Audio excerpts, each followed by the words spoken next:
Μπούρου στην πλατεία Κουμουντούρου. Δεν γίνεται ρε παιδί μου. Ντεπών, το έχω ξαναπεί, ντεπών.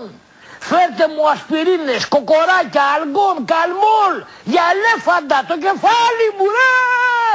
Δεν αντέχω ρε. Γιατί η ελληνική γλώσσα ήδη προέρχεται από ένα πάρα πολύ πλούσιο λεξολόγιο. Λόγω το λεξολόγιο το τι χρησιμοποιούμε στην καθημερινή.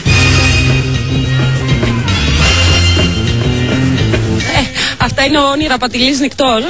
Αυτά είναι όνειρα πατηλής νυχτών.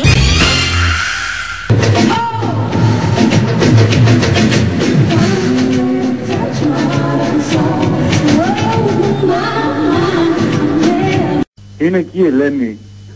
Ποια να είναι? Η Ελένη. Η Πετρουλάκη. Τι? Η Πετρουλάκη η Ελένη. Όχι, πού θα μου... Πες τίποτα καινούργιο βρεμά. Αυτό πριν 20 χρόνια στο Λύκειο το λέγαμε. Βλάκα, ηλίθιε, φελέ, εφελέ. Αλλά για να είσαι εσύ φελός και ο μπαμπάς σου φελός θα είναι. Και καμιά φελή θα είναι και η μάνα σου. Άρα φελός μπαμπάς, φελή μαμά, φελός γιος.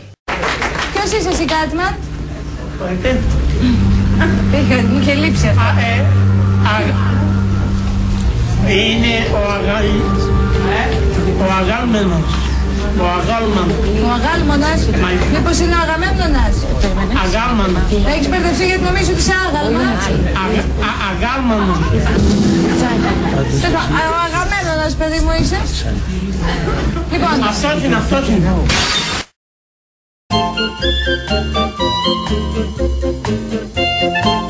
Αυτό τεντωμένο μπαίνει, ζαρωμένο βγαίνει και όχι, το παίζουμε συχνά στην εκπομπή. Όχι, δεν το είπα τέτοιο. Δεν είπα βγαίνει καταρχάς και μπαίνει. Τεντωμένη τη βάζω, ζαρωμένη τη βγάζω. Μπαίνει βγαίνει, αυτό είπαμε. Μπαίνει βγαίνει, αυτό είπαμε.